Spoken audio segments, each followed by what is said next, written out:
Welcome to Jung, Spirituality, and Healing. This is our introductory free class. My name is Dr. James Newell, and I'm the director of the Depth Psychology Alliance and the Depth Psychology Academy. Thanks for coming, and if you're watching on the recorded video, thanks for taking the time to watch the video. You notice a lot of what I say is going to be on the PowerPoint, but not everything because I ramble a lot, and so I keep it up there just to keep myself on track.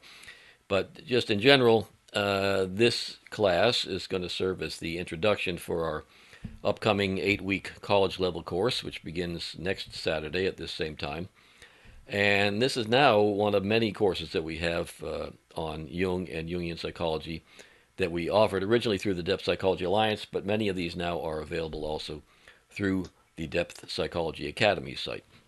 And we're trying something a little different this time. We also did it last fall with our course on Jung, creativity, and the arts, which is that we're offering this course through the Depth Psychology Academy, so you can access the link through there, and the modules will roll out one at a time. But the point is that once it's up, people can sign in late, or even after the course is over.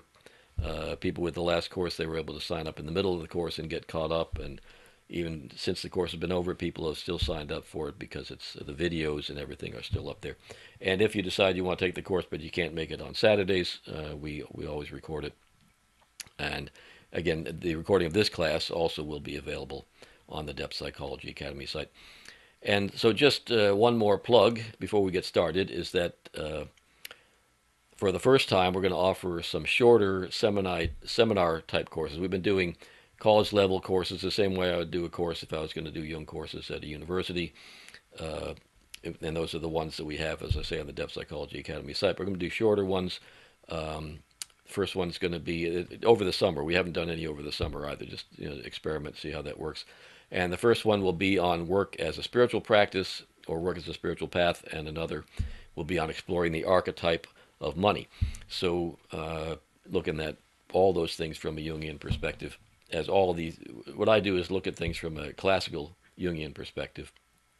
And from there, hopefully provide you with enough resources that you can go ahead and explore and research on your own after we've kind of delved into the topic. So you can keep an eye out for those courses and for future courses, or you can sign up for the Depth Psychology Alliance or register at the Depth Psychology Academy, and you'll get an announcement when those courses are going on. There'll also be a free class for each of those short courses.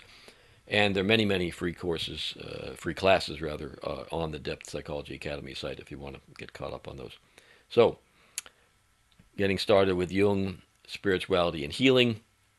As you can tell from the title, we're going to be discussing spirituality and healing from a Jungian perspective. The main focus is going to be on the intersection between psychological and emotional healing, and how spiritual life can contribute to psychological healing, and likewise how psychological healing can support a rich spiritual life as well. And there are a lot of nuances to that. There's a lot of sort of technical, especially in terms of viewing it from Jung's perspective, there's a lot of nuances that we're going to try and cover just to sort of map out the territory of exactly what we're looking at. Because, as I say, they're kind of coextensive, these things, but they're not exactly the same, and they follow a similar trajectory. And so we're going to try to walk that tightrope throughout the course. So just to begin, we want to clarify terms. And when we talk about healing, when I'm talking about healing and healing in the title, specifically and primarily I'm talking about emotional and psychological healing, although psychological and emotional healing can also improve our physical health and can lead to better physical health. There's lots and lots of data, more and more coming out all the time about that, but that's not going to be the main focus for the course of this class, although it's sort of a peripheral thing that will come up from time to time. And when we talk about spirituality, spirituality can mean many things to many people, as we know.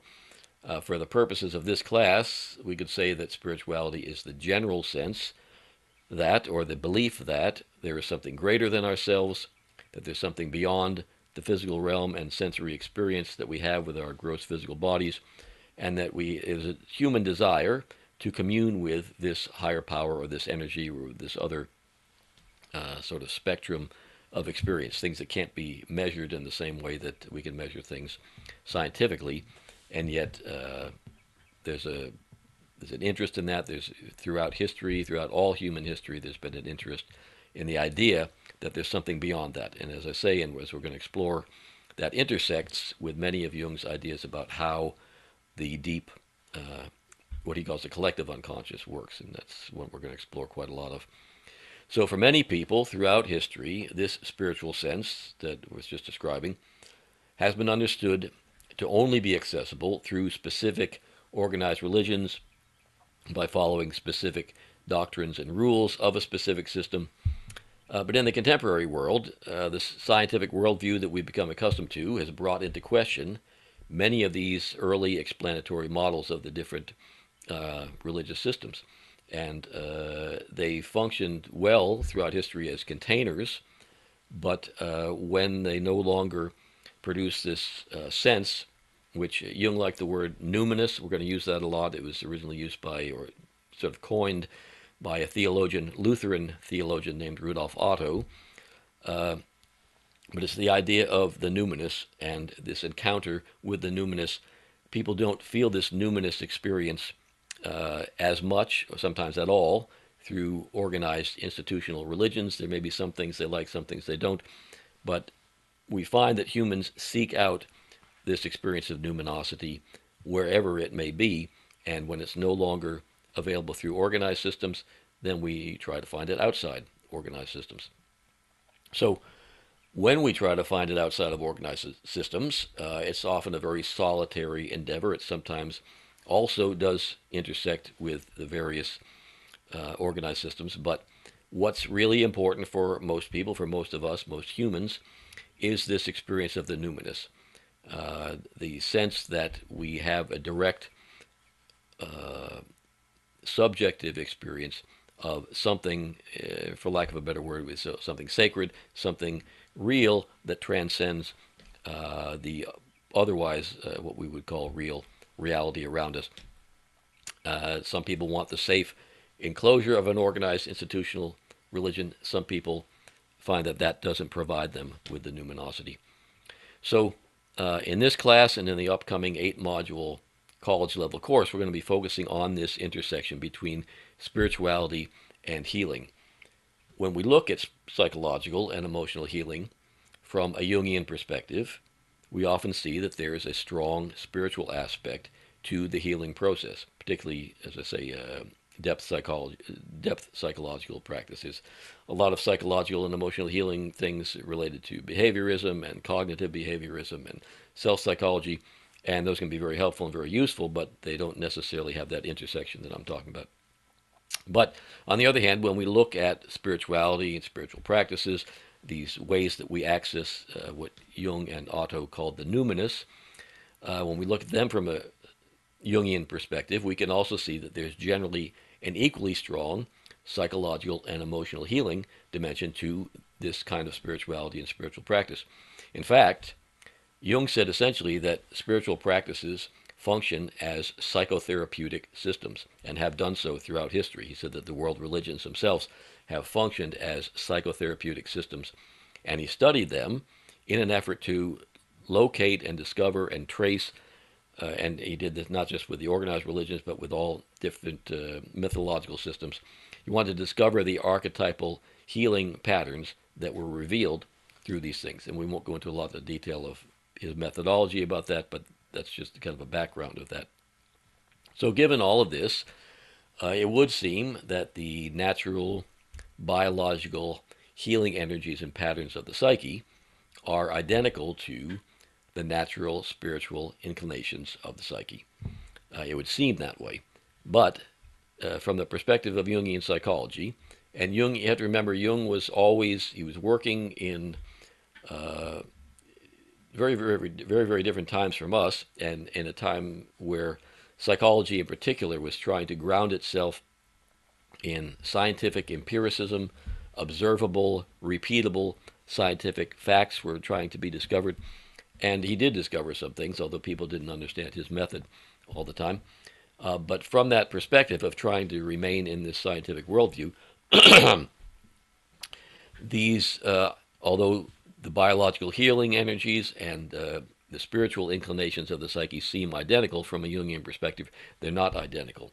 They do, however, appear to be coextensive. That is to say, they seem to exist along an identical energetic continuum, and indeed sometimes they're indistinguishable, which is both can be problematic and can be also very helpful in terms of well, a number of different ways of approaching it, which is part of what the whole course is going to be about.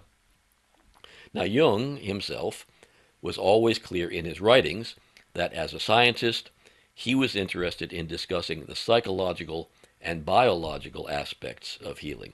He was a medical doctor, and healing was his focus. That was, if it helped someone to get better, that's what he wanted to do. It wasn't like he was stuck to a theory or stuck to a method. He wanted to make sure that people were getting better. He saw clients on a regular basis, and he wanted to make sure that they were getting well. So he was interested in that on a biological level and a psychological level. He also made it clear that when he was discussing God, for example, he was not discussing God as a metaphysical reality, in other words, as a spiritual reality. He was discussing God as a psychological reality. And there can be no question that God, the concept, the idea that humans have entertained for, as I say, going back to all recorded history, this is a reality of the psyche.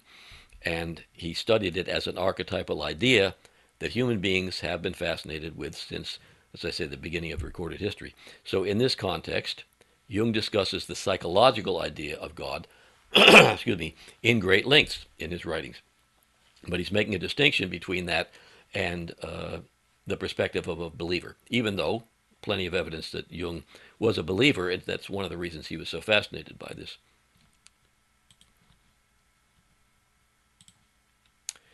So, why is all that important? It's important because this distinction between the metaphysical and the biological or psychological establishes the boundary line between faith and science.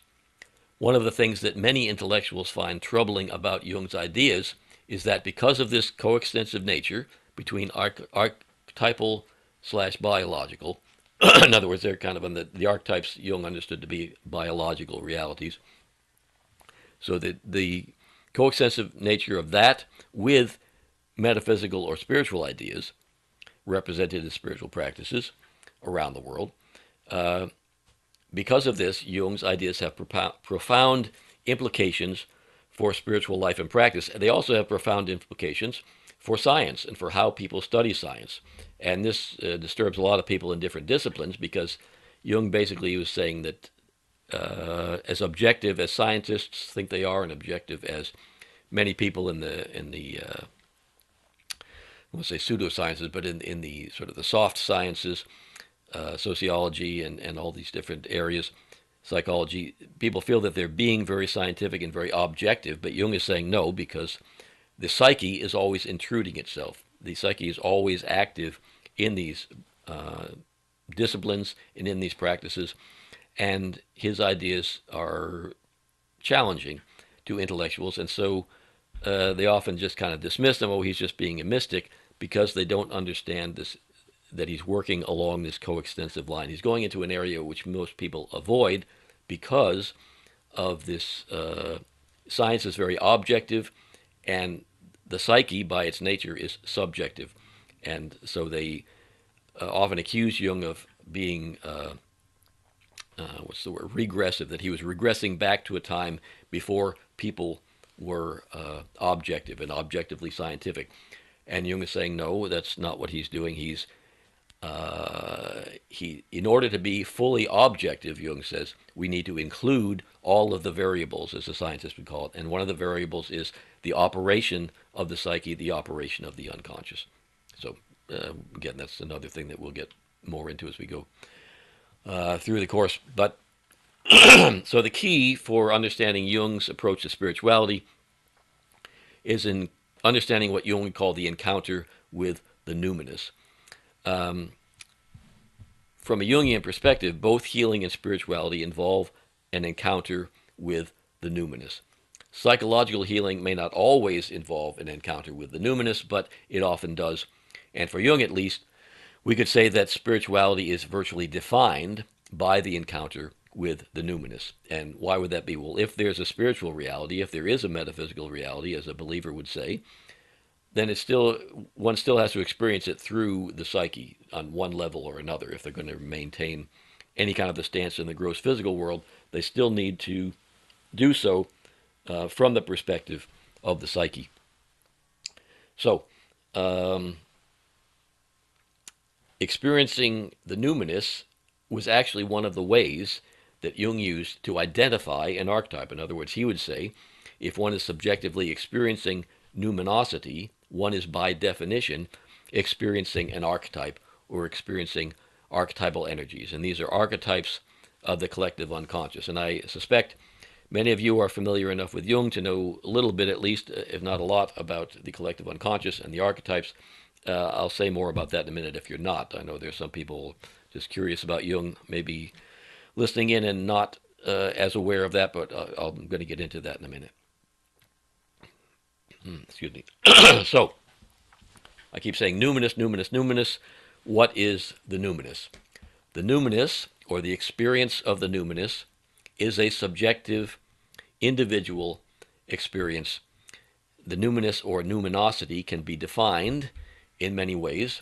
The word itself is derived from the Latin word numen, not Newman from Seinfeld, but numen meaning, the Latin word meaning something that arouses spiritual or religious emotion, something mysterious or awe-inspiring, or one could say that the numen is the spirit or divine power presiding over a thing or place. Now, Jung would say, whether or not, he wouldn't make a claim whether or not there's a spirit or a divine power presiding over a thing or place, but he would say that people subjectively have the experience. They feel as though they go into a particular place, a cathedral, a beautiful natural setting, just seeing the beautiful night sky on a clear evening out in the country where you can actually see the stars and all that. There's a numinous sense. Well, is the numinosity there, or is it just that these things constellate, as Jung would say, this archetypal experience of the numen or of the numinous? Well, Jung would say the latter. He'd say that it's that. There may be some actual metaphysical, ontological reality out there that is sacred and that is is numinous and would cause one to feel that. But that's not something that we can measure scientifically. But we can measure and see repeatedly the fact that when people get into certain situations, they do have, certain people do, not everyone, but people will tend to have this experience of the numinous, this subjective experience of the sacred. Now, the Jung Lexicon, it's a book that you can buy. It's also online. If you go on, it's put out by Daryl Sharp, the publisher, late publisher of the Inner City books. And in the Jung Lexicon, the definition of numinous is descriptive of persons, things, or situations having a deep emotional resonance, psychologically associated with experiences of the self. And obviously he's coming from a Jungian perspective. When he says the self, he means the archetype of the self, the organizing principle of the psyche. So numinous, like numinosity, comes from the Latin numinosum, referring to a dynamic energy or effect independent of the conscious will. In other words, it's not the ego that produces this numinous sense. It comes up spontaneously. So the experience of the numinous sounds like a great thing, but it's not always positive. It can sometimes be a very positive and constructive experience, but it can also signal a negative and destructive experience. The guy with a gun who goes and shoots up a supermarket or whatever crazy things they do is in a numinous state. He's experiencing, I would say, the negative side of the warrior archetype. He's possessed by this numinous energy. Oh, I'm really doing some great thing and I'm feeling this godlike energy. Well, that's also numinosity. So numinous does not equal positive. Numinous can also be negative and destructive. And as we go through this class in the upcoming course, we're going to walk as I said before, a sort of tightrope between these two possibilities of the positive and the negative, and try to identify and describe what a healthy experience of the numinous is and what might be an overwhelming or even destructive or negative experience of the numinous. There's a difference, and often this distinction between the positive and negative has to do with how a person is maturing individually and going through the individuation process. If someone has a strong ego structure and can sort of make an ethical determination, which we'll talk about that in a minute as well, and say, in other words, some numinous energy comes up and says, I should do this thing, but I have enough of a strong ego structure and a self-reflective ability to say, whoa, no, you don't want to pick up a gun and go out and do something crazy like that. This is symbolic. This is a symbolic rage that you have. Let's work that through. If you have that kind of a strong ego structure, you can contain those energies. If you don't, then you can run into problems. And again, that's sort of what we'll be looking at as we go through these different ways that people access the numinous or experience spirituality and healing. Again, obviously, if one is experiencing it positively, it's going to be more tendency towards healing, and more destructive if it's not. So, again, we'll talk more about the individuation process in Module 1 of the full course, but for now, because individuation is so central to understanding Jung's ideas about spirituality and psychological healing, it's going to be helpful to review some of the central ideas of Jung's theory, in other words, the theory of individuation, for those of you who may not be familiar with it. As I say, many of you may be very familiar with Jung and Jung's ideas. Others may be new to Jung, but as I often say, it's kind of like if you're a musician, you do your scales, or if you're an athlete, you practice your exercises and things.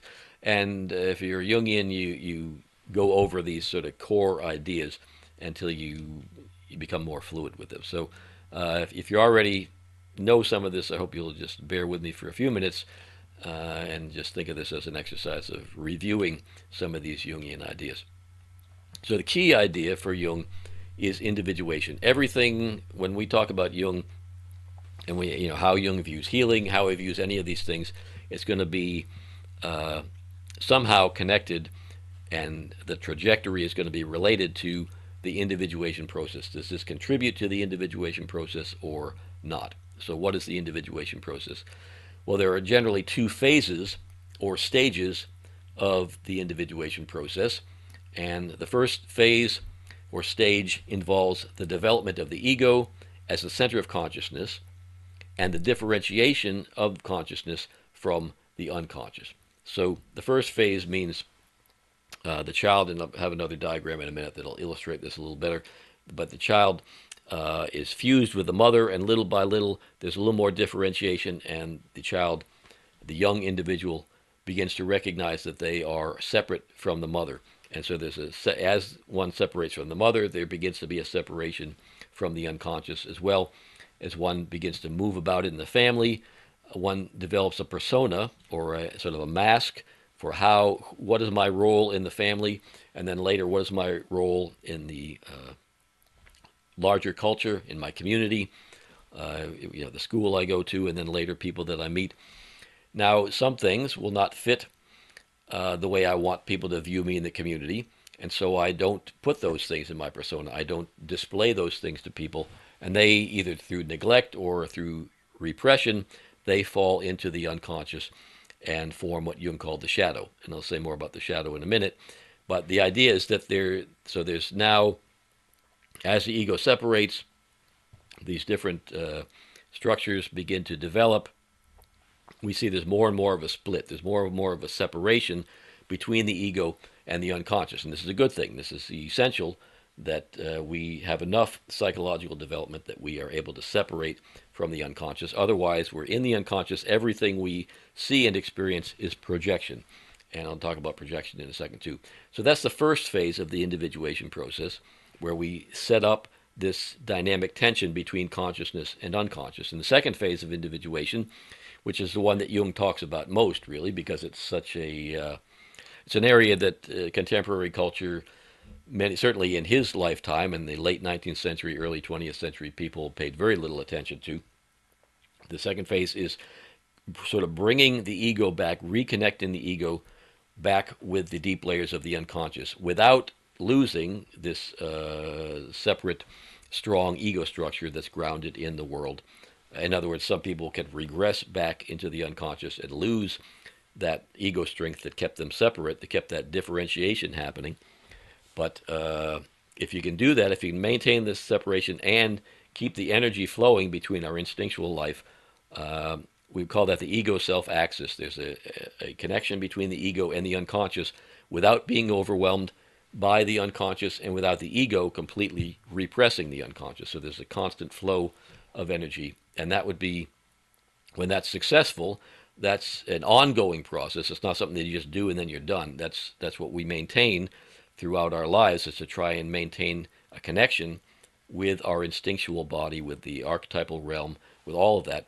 And throughout history, how humans did that was through religious worship. We would project the unconscious onto some religious object, and through worshiping it, we kept that connection with the deep unconscious. So that's consciousness and unconscious, and the separation. Those are the two phases, and getting back together with the deep unconscious. And I know I'm going through this quickly, but we've only got so much time to do that. I hope I'm not going too fast. So, as I say, the unconscious itself. So we've got a separation now between the ego and the unconscious, but the unconscious itself is also divided into two sections. There's the personal unconscious, and there's the collective unconscious. The personal unconscious, as you can see here, differentiated in this little diagram. The personal unconscious is where those things that don't fit into the persona, things that have been neglected or what have you, personal traits and all that, fall into the personal unconscious. And in the personal unconscious, the constituents of the personal unconscious, we could say, are the complexes. The complexes are just networks of ideas and experiences and figures that we've encountered through life that the ego, for example, is a complex, but it's a functional complex. Persona is a functional complex, or at least it can be, as long as it's not too completely dissociated from the rest of the psyche. But there are also complexes that are not conscious, and they operate autonomously, and those can be problematic because they tend to drive us to do things that we would rather not do, what didn't mean to do, but when we're tired and emotional and things aren't going right, then the complex has more energy than the conscious will and can take over the ego. So that's in the personal unconscious, but in the core of a complex is an archetype, and the archetype is the complexes are the constituents of the personal unconscious, and the archetypes are the constituents of the collective unconscious.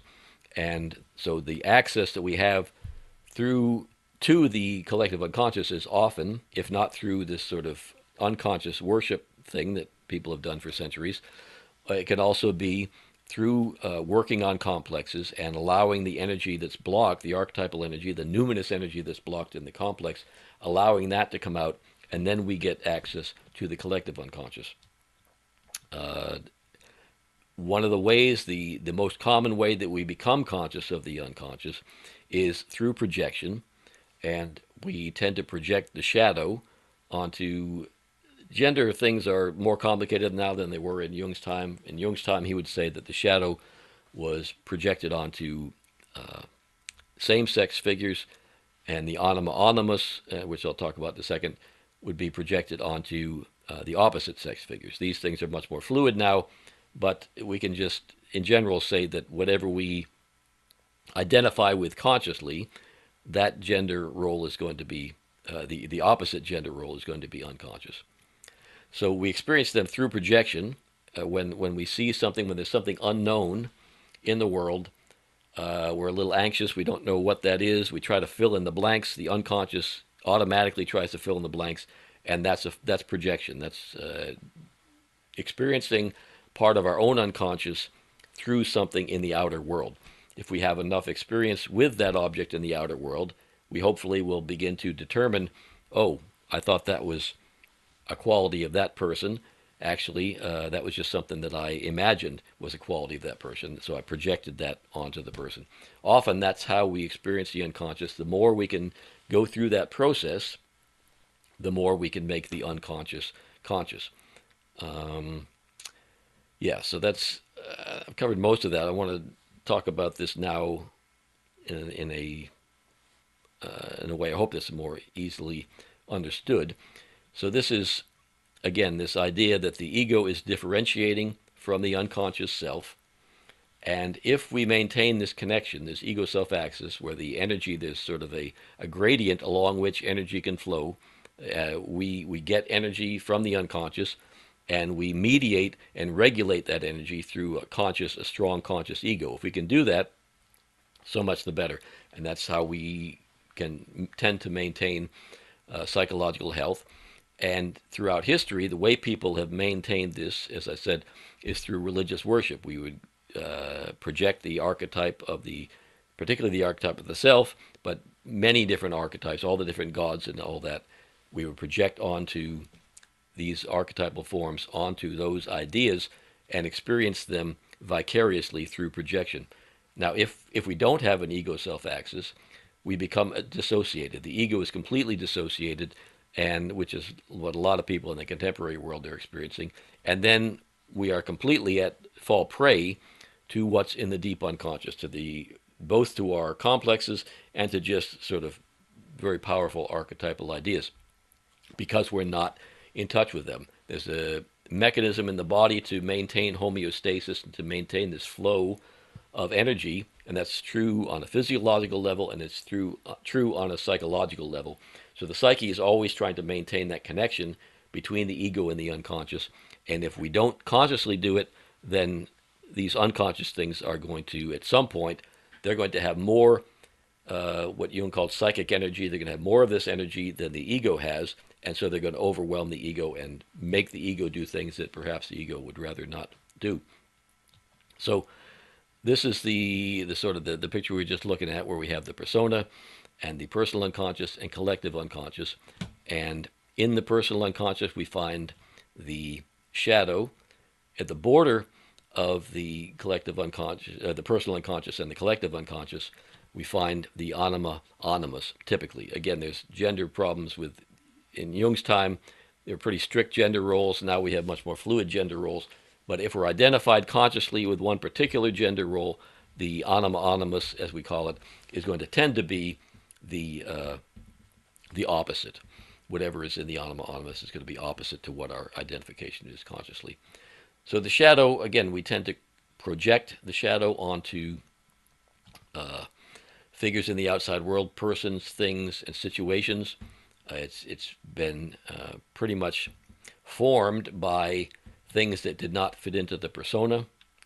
With the anima animus, typically, and in the sort of the classical definition, as I say, if we can just bracket for a moment the idea of the traditional gender roles, if a man has a very, very strong traditional sense of masculinity consciously, he's going to tend to have a very, very feminine, traditionally feminine anima. And if a woman has a very traditionally oriented identification with the traditionally oriented feminine psychology or feminine role, then the traditional male role is what's going to be projected through the anima animus. And this is going to tend to be on the borderline between the collective unconscious and the personal unconscious. And it's going to, we're not even going to get into types today, but in terms of psychological types, it's going to be identified also with the inferior function. It's going to be the function that's less developed, and it's going to be usually someone with the anima animus is going to be very, very unconscious, and it's going to tend to have qualities. In other words, if I'm identified with a thinking type, my anima animus is going to have a very rudimentary, infantile sort of feeling type. It's not going to have much control. It's going to take a lot of learning to bring that type online, and it's going to involve the anima animus figure. So this is a sort of an idea about the complexes. Just a quick run through of the complexes is that there are surface symptoms come up about a complex. Maybe I don't like to go into particular places or whatever, Why do I have those particular symptoms? Because there's some kind of associated experience. Maybe I was locked in a room or locked in a closet or punished in some way or had some negative experience. So there's going to be an associated experience, but at the core of that complex, there's going to be an archetype about people who've been oppressed or people who've been encaged or people who've been treated badly in some particular way. So there's going to be an archetypal core with associated experience, surface symptoms, and they're going to be held together, as they say, by a common emotional tone. Jung originally called them feeling-toned complexes. It's lots and lots to say about complexes, and we'll talk more about that in the first module, just to lay the groundwork for the rest of the course for people who aren't familiar with Jung's theory. But that's sort of a generalized idea about the complexes. So at the core of the complex, as I say, tends to be archetypes, and the archetypes are, as I say, the constituents of the collective unconscious. So this is a diagram. These diagrams, by the way, most of them, not all of them, but most of them are from Esther Harding's wonderful book, The I and the Not I. But so if we look at the collective unconscious, we see more and more of these. They tend to be opposites, because archetypes kind of contain everything: positive, negative, male, female, and they tend to be more what we call anthropomorphic, more human-like. If they're more human-like, in other words, a lot of these figures and things I'm talking about, Jung identified from people's dreams and from people's active imaginations. So we're talking about both the borderline of like mythological figures, but also figures that appear in dreams, figures that might be activated in active imagination. If they're more human-like, they have a tendency to be more easily integrated. The archetypes, we have more access to them.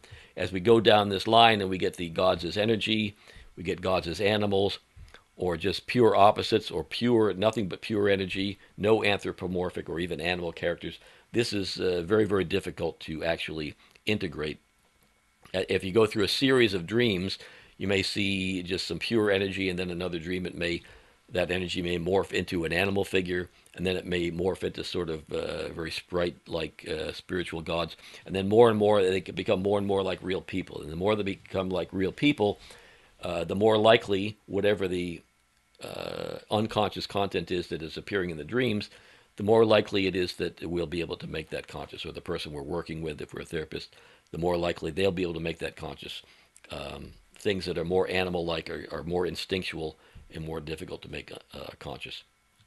So again, as we do that, as we project and we understand an unconscious content more and more, as we sort of go through a hero's journey of going down and bringing up the treasure, and as we do that each time, we become a little bit more differentiated and a little bit more differentiated, and until we hopefully reach a place where the ideal would be to be fully differentiated, yet having the energy still available through this ego self-axis, where there's an energy flow of the ego being able to mediate and regulate the energies that come up from the unconscious, and that energy still being available but not overwhelming the ego. There's always the danger that the unconscious is going to overwhelm the ego, but if we're able to regulate it properly, that won't be a danger. So that's the goal, is that first phase of the individuation process is effective enough that we develop a strong ego, and then in the following phase we have a strong enough ego to reconnect without being overwhelmed by the unconscious. So that's a crash course in individuation. And when I finish, if you have questions, if I've gone too fast, please do let me know, and I'll try to address what questions you have about that. But it's important to lay that sort of general groundwork to understand that this is how the numinosity and the numinous energy can give us both this calming and healing effect, and can give us this sense of a spiritual life that is, as I say, coextensive with the healing work that we're doing. Now, part of that healing work, whether we're doing dream work, or whether we're doing active imagination, or just generally, even if we're just doing work where we're just meditating and doing some sort of spiritual practice, an important element for Jung of the individuation process, which is not the same as spiritual practice, but as I say, they're coextensive. But for Jung, if we take it from that perspective, and we're doing the individuation process, an ethical obligation to the work is essential. And Jung says, quote, and sort of a salient feature is this integrating the shadow. That's always the first. Excuse me. The first step is integrating the shadow. So he says the shadow is a moral problem that challenges the whole ego personality. For no one can become conscious of the shadow without considerable moral effort. To become conscious of it involves recognizing the dark aspects of the personality as present and real, close quote. And what that means is, as I said before, if something coming up from the unconscious is distasteful, is something that, I should kick my dog or I should do some violent act or something, Jung would say, well, we need to take that symbolically and we need to process it in a way that's ethically sustainable. By calling it a moral problem, he's not talking about morality in the dogmatic religious sense. He's talking about it in the ethical sense, that when we do psychological work, we have an ethical obligation to process and integrate the contents of the unconscious in a way that is ethical and sustainable to our conscious minds. In other words, we don't feel shame about doing it. Where, again, the energy is able to flow smoothly and easily, and it has it's ethically sustainable in terms of our social group and the world in which we live and work. Now, in the old ethic, the old worldview, there's good and evil, right and wrong, and there's really no wiggle room or gray area for any of this. It's just dogmatic, boom, boom, boom. But in depth psychology work, there's not only a problem of like not letting some negative energy come up, but there's also very often the unconscious will suggest to us that we should be doing some sort of work in the world. We should be more effective. Maybe they will say that we're not taking care of our kids properly. We're not taking care of our community properly. There's something off somewhere. And Jung would say the ethical obligation is to respond to that in a responsible way. To do, in other words, to not just take it like you're watching a movie or something that's, oh, this is an interesting dream. Wasn't that interesting?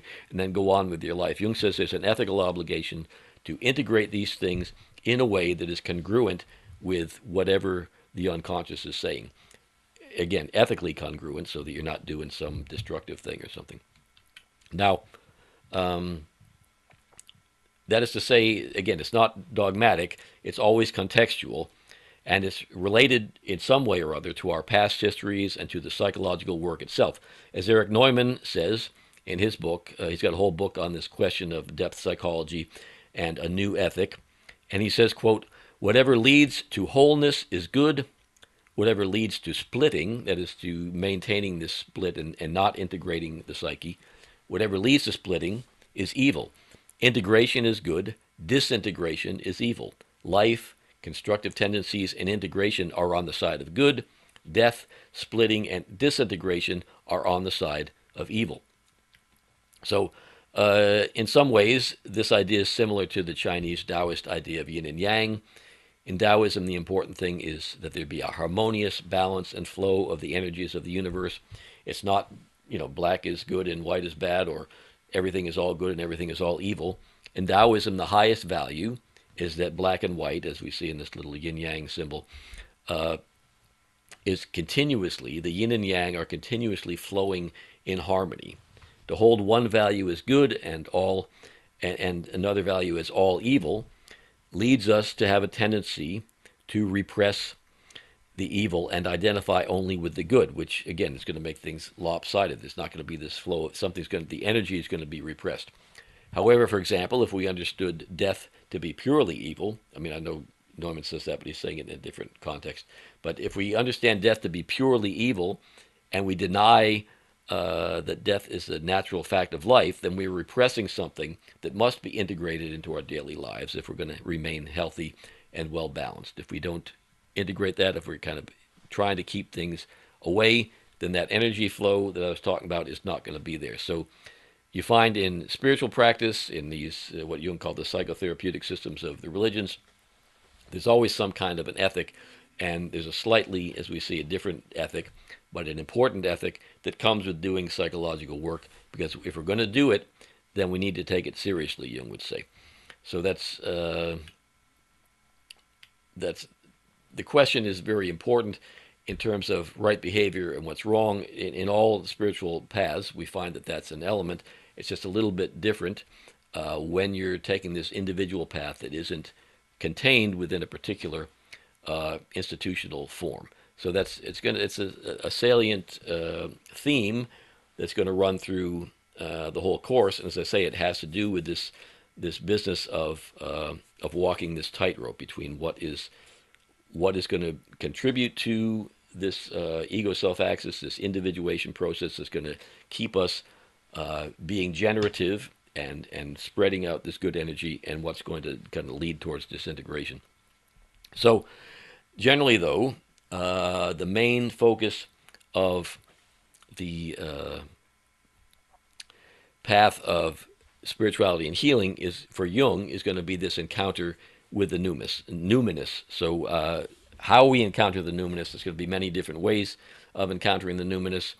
Early in the individuation process, we encounter the numinous mainly, almost exclusively through projection. That's because that's that picture where you saw the ego is completely encased in the unconscious self, and so you can do nothing but project because it's all sort of encased in there. Whereas as we differentiate a little more, then we can begin to see,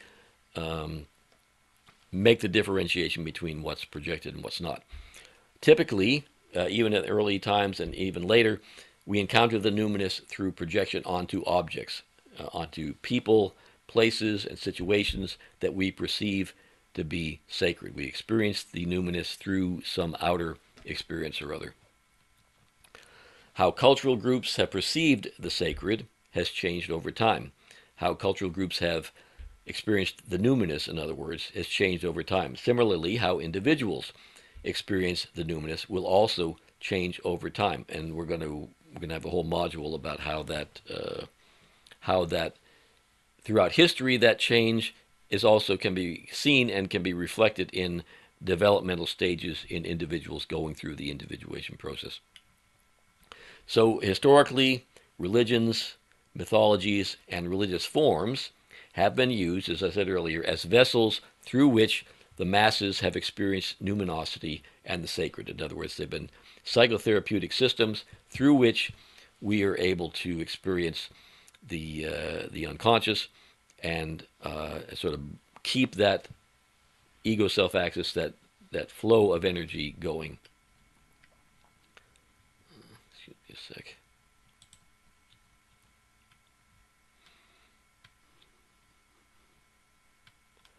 Okay, I see there's a couple questions in here. If yeah, the recording is going to be available later. I'll talk about all of these questions if that's okay, and I'll address these in just a minute. I want to go through a couple more things, and I'll answer all those questions and any others that you have that I can answer. So, emotional wounding, especially trauma, can lead to a state of dissociation, which opens up an individual to the collective unconscious and to the experience of numinosity in a way that's very different from what I was just talking about. This is a sort of by necessity, a person will close off and be thrown into, from these horrible experiences, thrown into this realm, which can be very positive in healing, but it can also be very overwhelming and can lead to emotional and psychological and even physical health breakdowns. But how that's worked through is important. And again, we're going to have a whole module on that and on trauma and spirituality and how that, some of how that works. We're actually going to do an entire course in the fall about Jung and trauma and healing. And there's been lots and lots of advances in work on trauma since Jung passed away back in 1961, I think it was. But it's amazing how these neurological and scientific findings about trauma have very much support what Jung has had to say about it, or what he's had to say about psychological healing in any case.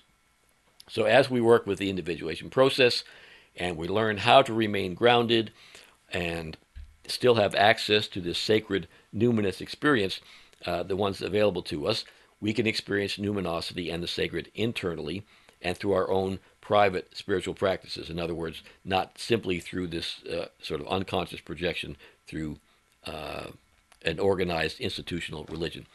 And we can experience numinosity and the sacred through our creative lives, through creating art and creating just being creative in all different ways that we live. We can experience numinosity and the sacred through our daily lives, through our work lives, and we can experience numinosity and the sacred, or when I say numinosity, of course, it's kind of a Jungian code for spirituality. We can experience the spiritual life and we can experience the sacred through work with our communities as well as on a broader cultural level. And all of these, each of these different ways of experiencing numinosity, and provided, as I say, we've got this sort of grounding and this strong ego structure, all of these can contribute to an ongoing experience of emotional and psychological healing and well-being. And all of these in one way or another are what we're going to cover in the course. And so what I want to do now is pretty much sort of the groundwork that I want to lay for how Jung sees spirituality and how he sees healing and how where the intersections are with in the individuation process and in the encounter with the archetypes and all of that. And what I want to do is, as we tease that out more and more and more in each of these different categories, we're going to cover a different one in a different module in the course that's coming up. So I'm just going to briefly, I'm going to try and end by here on the East Coast. It's going to be 5 o'clock in about 7 minutes, so I'm going to try and close up by 5 o'clock and then try to see if I can't address your questions. If you have some, and I know there's some already, if you have more, I will try to do that. So Module 1 is going to be on Jung, consciousness, and spirituality. And obviously central to a lot of spiritual thought and work is the idea of expanding consciousness, raising consciousness, and central to depth psychology and to Jung's work in particular is this focus on the unconscious and on making the unconscious conscious. And focusing on the unconscious, which by definition requires a subjective attitude, has its own parallel in many, if not most, spiritual practices, which also are typically subjective experiences.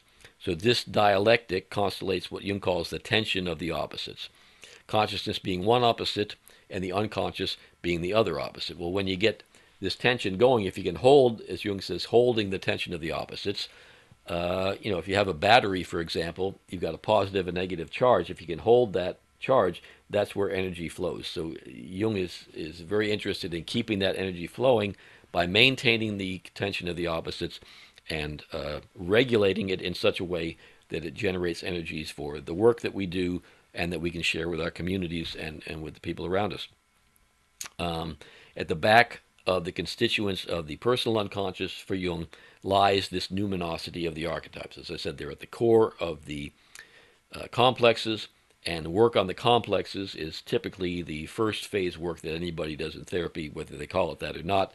They're working on these complexes, and as the complexes open up, more and more of this archetypal energy becomes available, and this is, again, why the first phase work is to keep a strong ego structure so that one can maintain and regulate all of that.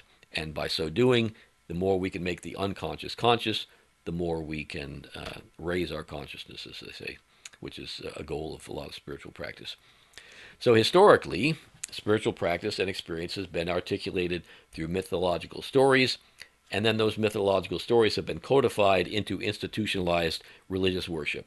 So in Module 2, we're going to look at how and why Jung understood the world religions and mythologies as psychotherapeutic systems, which have provided psychological healing and spiritual connections for both individuals and large groups for centuries and centuries and centuries. We're also going to look at why and how that has broken down what happens when it breaks down, where does that energy go, how does it end up being focused on ideologies and different movements that you wouldn't think on the surface have anything to do with spirituality, and yet they serve the function of trying to, for people who are trying to get in touch with those numinous energies, and they put them into these different movements and things. And so we're going to talk about all of that and how that relates to how contemporary people are moving into a realm of spiritual practice that is very different. And you know, a lot of the organized religions are beginning to have a very hard time populating their weekly meetings because people are going to, they're finding other ways to experience the numinous. And that's what Module 3 is going to be about, is, I'm sorry, that's what Module 4 is going to be about. Module 3 is that it's kind of taking the same idea, but looking at how, and I mentioned this earlier, looking at how, as the God image, as the way organized religions and different religious movements from prehistory up into the present, how they have imagined this image of God, this image of the sacred, how it's changed and evolved through the different religious forms, and how that and those these evolutions of form mirror the developmental phases of individual people. In other words, just as the consciousness of large groups of people from thousands of years ago up to the present time have evolved, and the consciousness, we hope, has evolved, there we can see a mirror to how the individuation process works. So we're going to look at how and why different religious forms and different spiritual practices are effective for different people because they constellate this numinous energy. So we're going to be looking at that and how that parallels how an individual may find a rich spiritual life in a particular kind of practice because it constellates for them that numinous energy. So that's what's going to be in Module 3. Module 4, as I was saying, is we're going to, from there, we're going to see, so that brings us up to the present day, and then we're going to see how people in the contemporary world are seeking numinosity outside of these traditional religious forms that evolved over all that time. So we're going to look at both the different ways that people do it. We're going to look at the distinction between, there is a distinction between depth psychology and spiritual practice. They're not, as I say, we're walking a tightrope there, but they're not the same thing. And it's not that one is, they all serve different purposes at different times for different people. Jung would say that mainly there needs to be some kind of a container so that that numinous energy as it flows out doesn't just get scattered and fritter away. It can be held, it can be regulated, and it can be used in productive and creative ways. And how that would work in this context is what we're going to be looking at in Module 4.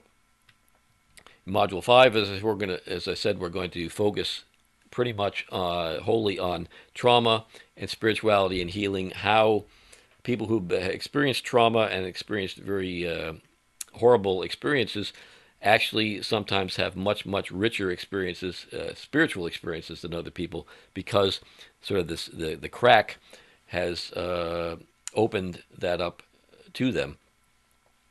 But that also creates the necessity of very difficult healing work.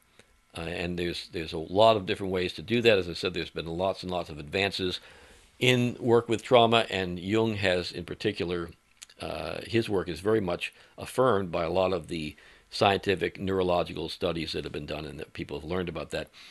And coextensive with that is this wonderful work of Donald Kalsched. If you're not familiar with him, he's done a long study about how traumatized people have very rich spiritual lives, and how the healing process is very much informed by the techniques that are very much a part of what we've been talking about and what Jung talks about, and he's got a particular way of addressing that which I think is very useful. So we're going to cover that in Module 5. Module 6, we're going to look at a lot of the things that we looked at in the course in the fall, which was creativity and how the creative process is another avenue through which we can experience the numinous, we can process, regulate, and use our, as we do this individuation process and more energy is made available, we can have a place for that energy to go, which is our creative work. And that can be artistic work, or it can be work at the community and all that kind of thing. And that's where we're going to go with modules 7 and 8, is essentially the idea that we don't need to have spirituality be relegated only to the quiet time in the morning or the quiet time in the evening where we have our little meditative or our yoga practice or whatever it is that we do, that we can make spirituality, and that's essential from a Jungian perspective, to make our spiritual life and our encounter with the numinous part of our daily lives. We can bring the love and beauty and the presence of this numinous that we work on in our spiritual and psychological work. We can bring that into our daily work and into our daily lives, whatever kind of work we're doing. It doesn't have to be, it may feel like drudgery, but we can turn it into something spiritually rich and numinous. And not only can we do it on our, our daily work where we have vocation or calling, but we can do it on a broader level. And we're going to talk about that in Module 8, where we can bring the spirit of service when we've got enough of that, that sort of, when the cup runneth over, when we've got so much of that archetypal energy flowing, we have more and more energies to bring to not just our families and our communities, but out onto a larger cultural stage. And how that works, how some people are able to do that, and how we might work towards that ourselves. So that's a really quick run through of a lot of material. I hope that was not too fast, and I hope you were able to follow that. And I'm going to go to the top of, I'm going to stop sharing here. I'm going to go to the top of the chat here and see what I had. So I have, it says, what do we do? How does Jung address the problem of reverse projection? And I assume, is that Niha? I assume that means you mean by reverse projection, you mean when someone's projecting onto us? Is Niha there? Yes, that's correct. I'm here. That's what Yeah, I meant. that's what you meant. Yeah, well, of course, we can't, we have no control on other people projecting on us. What the tricky part with that is that we, and this is something that therapists, for example, have to deal with all the time. The idea, they call it transference in therapy, and the hope is that when someone gets to know you, if first of all, if the person is projecting on you and then that triggers you, then you begin to behave in the way that they expect you to behave. In other words, you make the projection come true. So you don't want to do that. In other words, if someone thinks you're an angry, nasty person and you respond in an angry, nasty way, they say, "Ha, I knew it." So you don't want to do that. The idea, first of all, often in my technique, as much as possible, is to get away from that person. Don't spend too much time around people who are projecting on you too much. But if you see them all the time and it's a regular thing, you hope that eventually they will get to know who you are in reality, and they'll begin to see. The challenge for them then is that they're going to have to recognize that they have projected something on you that's not authentic. There's some people who will never recognize their own projection, and you just need, as I say, you need to either be away from them or have your shield up and just continue to be someone other than what their projection is. I don't know how helpful that is, but that's the main thing, is we need to not play into the projection and to help them to see that we are not what they thought we were. And if that doesn't work, well, we really don't have any control over them except to, be in a safe environment and be around people who know who you really are and don't project on you, and hope that they, the combination of things will help the other person to learn that you're not what they're projecting. That Durrell has said, I hope that, did that help, Niha? Yes, thank you. It certainly did, because I think it added on to an insight that I had just as I was listening to you regarding a certain dynamic that I find myself in. Mm-hmm.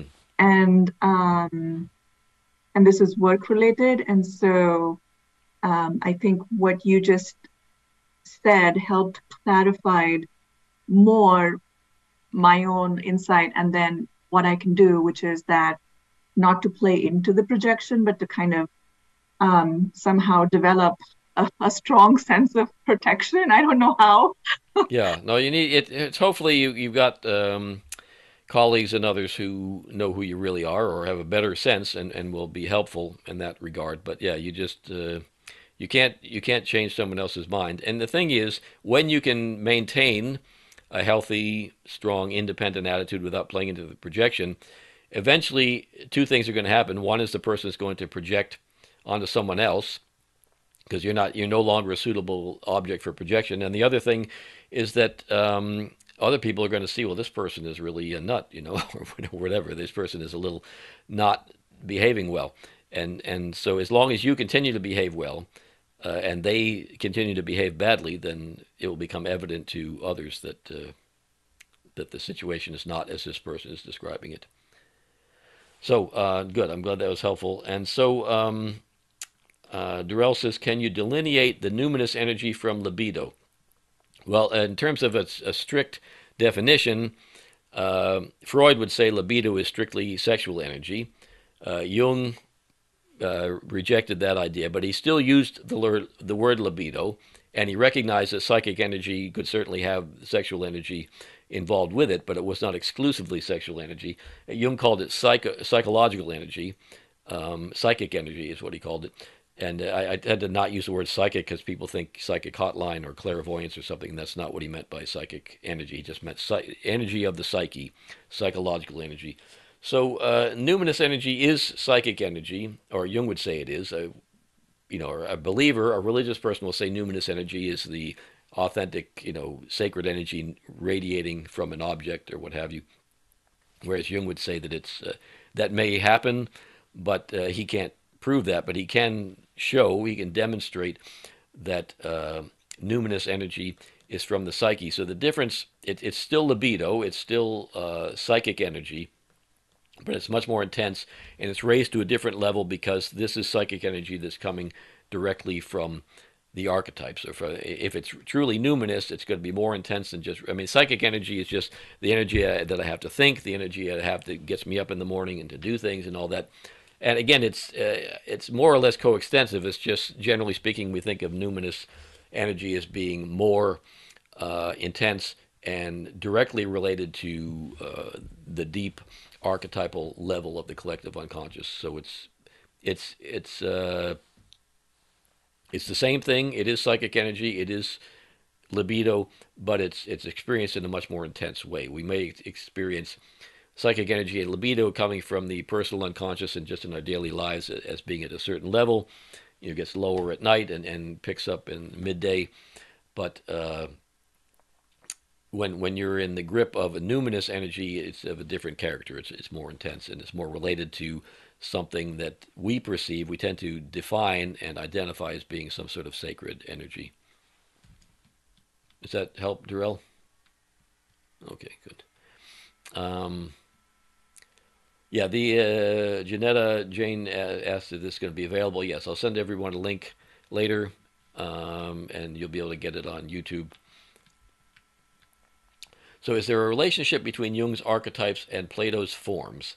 I think there is. They're not the same thing in terms of definition. In other words, I'm not a philosopher and I don't know Plato that well, but I do know about the Platonic forms, and they're often compared to the archetypes.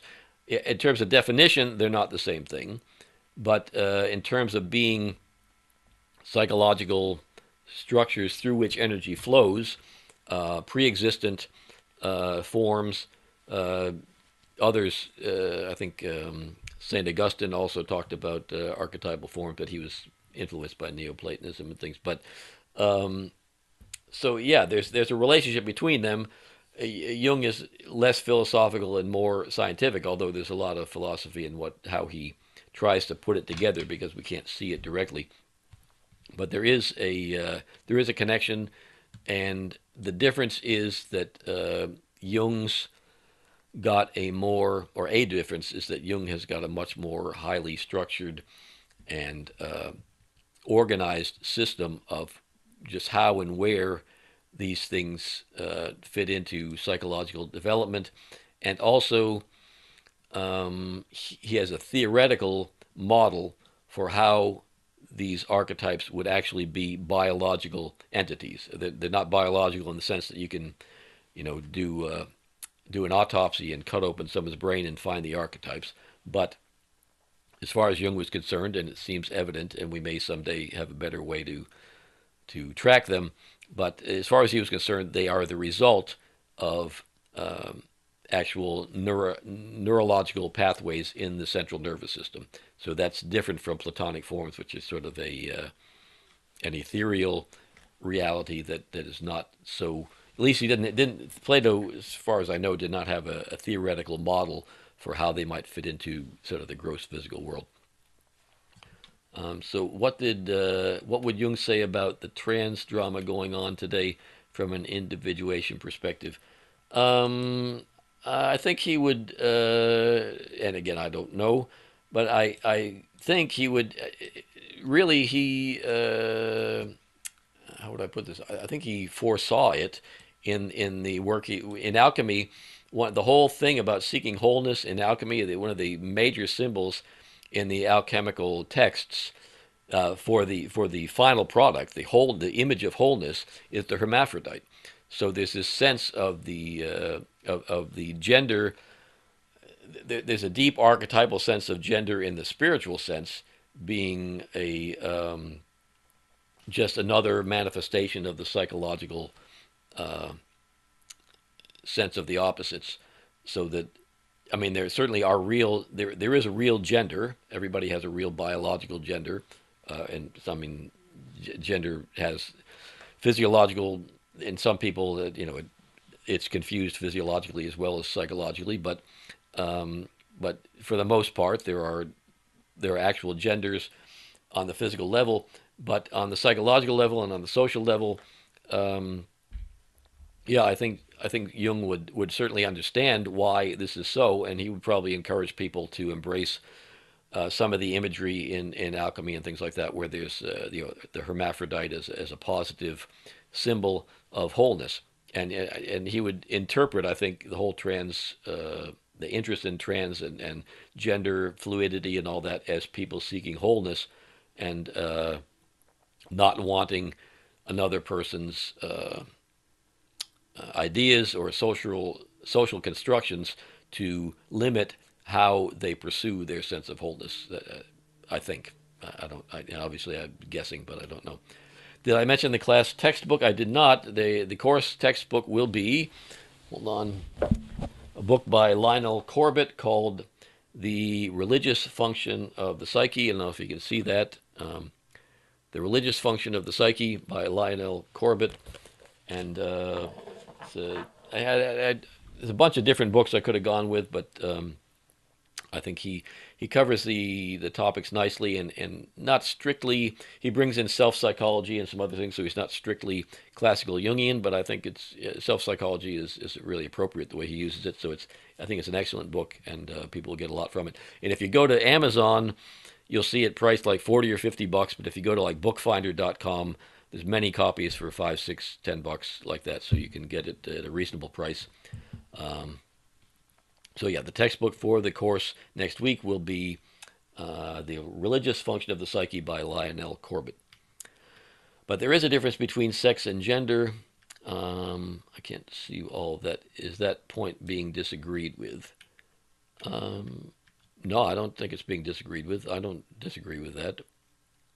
Sex is biological, gender is socially constructed. Absolutely. Yeah, no, that's what I'm saying. No, Jung would definitely not only be on board with that and agree with that 100%, but he would be supportive of people seeking wholeness. It goes back to that depth psychology and a new ethic. The ethic is, does it support wholeness? Does however a person conceives of their gender, is it contributing towards wholeness, or is it contributing towards splitting and disintegration? And I don't think you can put any kind of a flat. Again, as I said, with depth psychology and a new ethic, the whole idea is that it's contextual. It's going to be different for every person. It's going to be different for every context. One person can put a no. I did say that gender was by there is a okay, yeah, it's all about terms, but yeah, there's a certain kind of difference between human beings that is reflected in their biology, and there's another thing that's totally socially constructed, and that is can be very problematic for people who are not down with it. And again, the whole point is going to be about, does this contribute to wholeness? Does it contribute to this continued flow of energy along the ego self axis, or does it block that energy? That's where the ethic for depth psychology is going to be along that line of how are we experiencing the natural energies of our psyches and of our beings, of our physical beings in the world, and are we experiencing them in a way that is life affirming and moving towards the expression, the generative expression of this energy. Any other thoughts or questions? I hope if you're interested, if you found this interesting, I hope you will go to the Depth Psychology Academy site and sign up for the course. It's going to be, it will be available if you decide not to right now. It will, I hope, still be available in the weeks to come. You can sign up late, or you can sign up even after the course is completed. And we're offering a 15% discount if you use the discount code DPA15. It's a 15% discount on the course. So if you got any more questions, please let me know. I'm happy to stick around. Can I ask another question around projection? Yes, is this Neha? Yes, it is, Yes, and it's fine if you want to, go further in detail in the course because that would be fine as well. But the question was, regarding so projections can be of different kinds, right? Like we can project our own shadow onto people, or other hmm people can project their shadow onto us.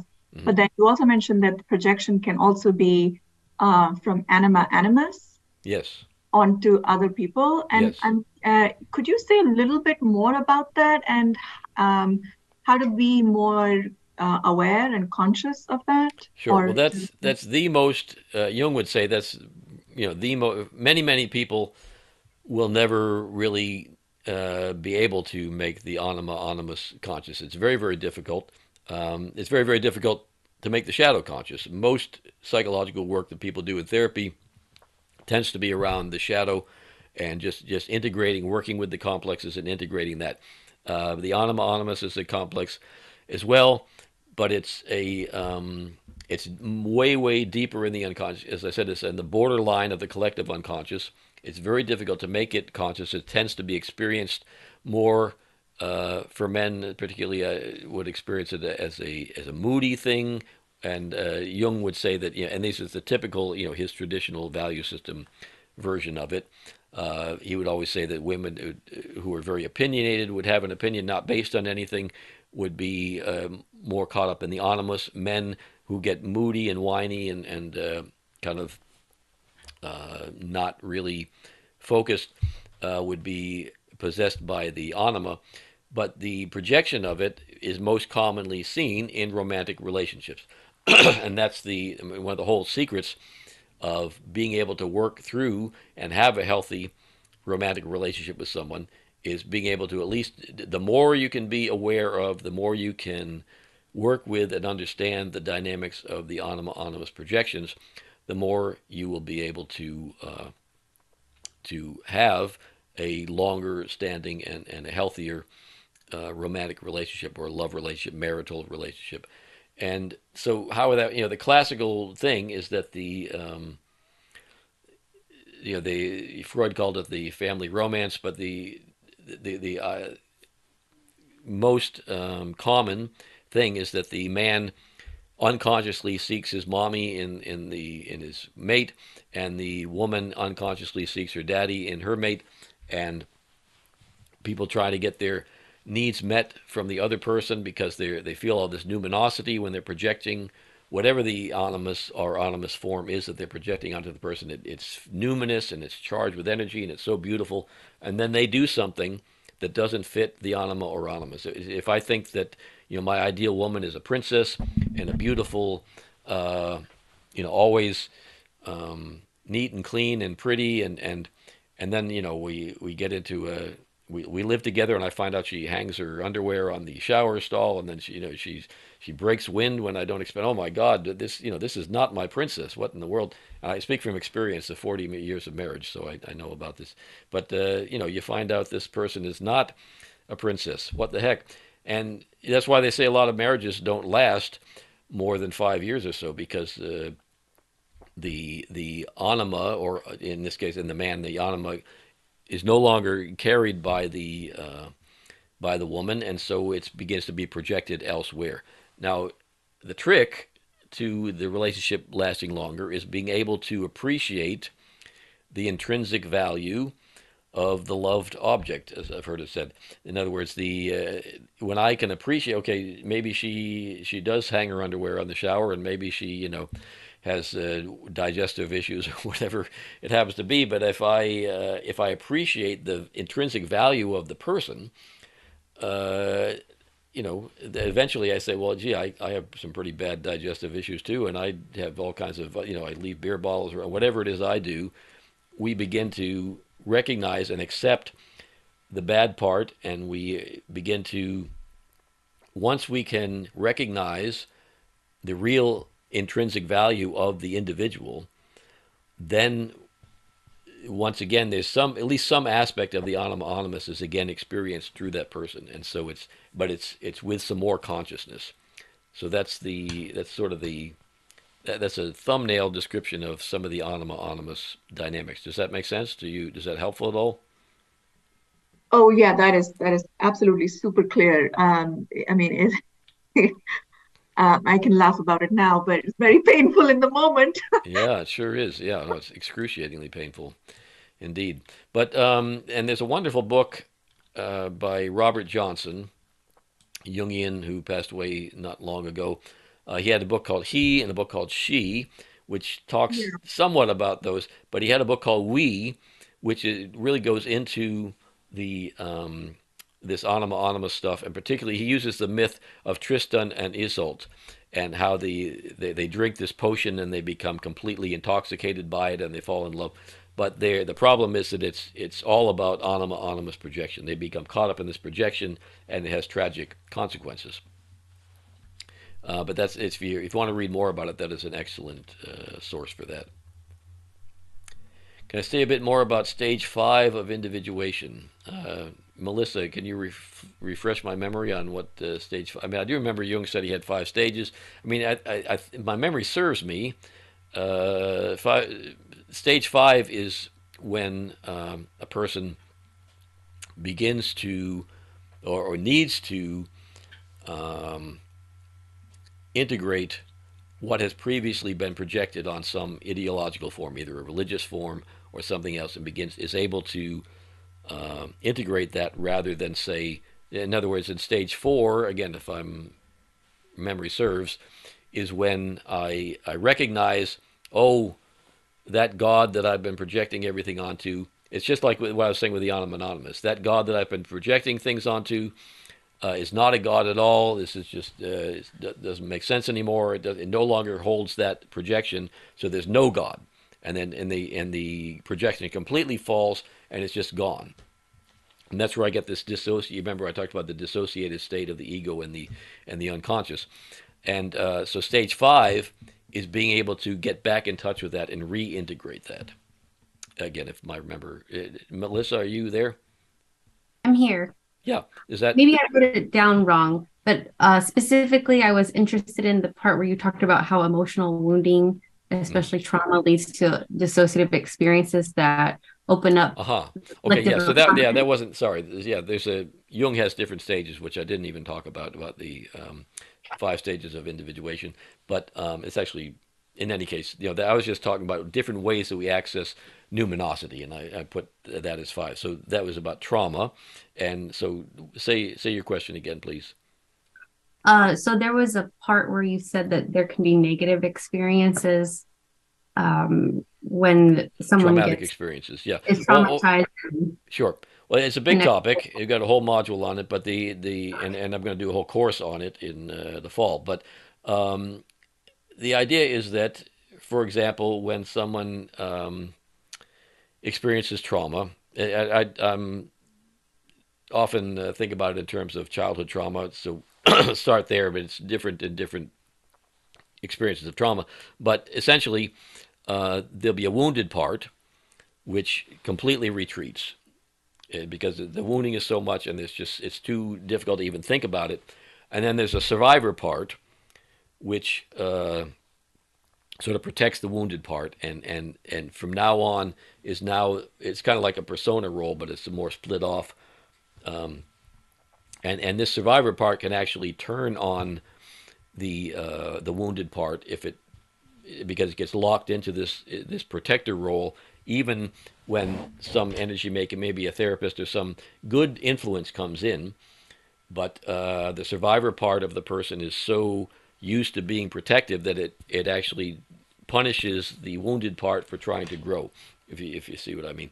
So, but when the person is in that wounded place, that wounded part of the person is maintains a sort of a space that's in this archetypal realm, this collective unconscious.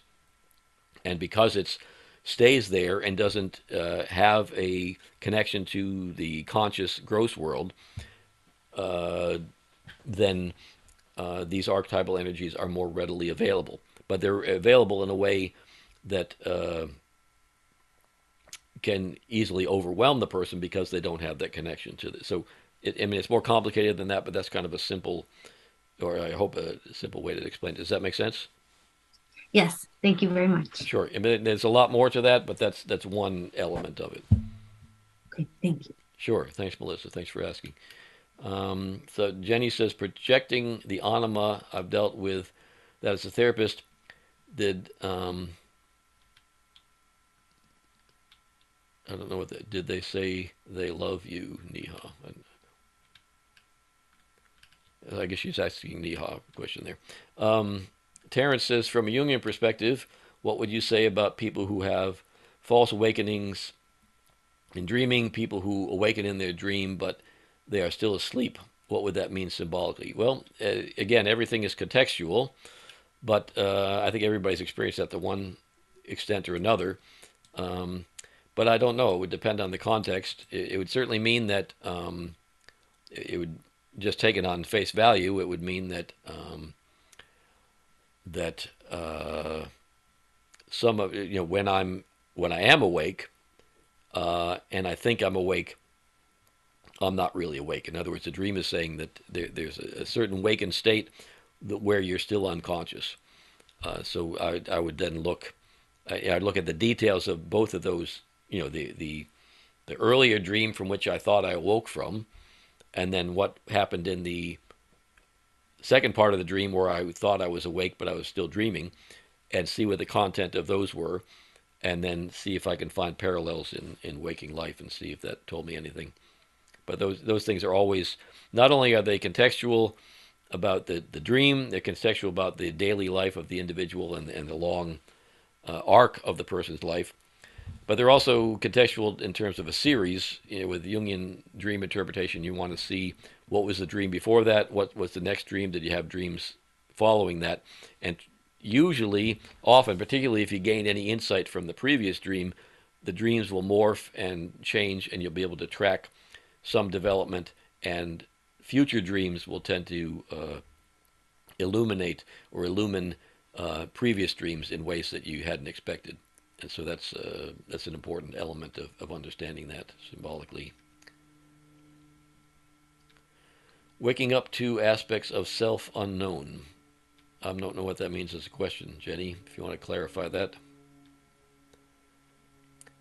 Janetta wanted to know the discount code again. That's DPA 15. Yeah, Bonnie put that incorrectly. DPA 15.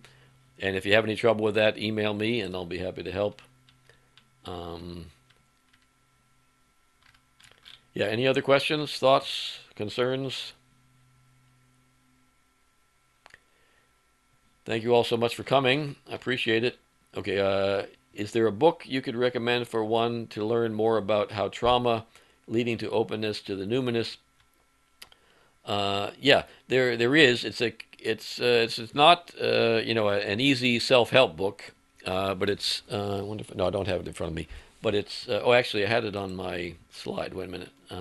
It's called Trauma and the Soul: A Psycho-Spiritual Approach to Human Development and Its Interruption by Donald Kalshed.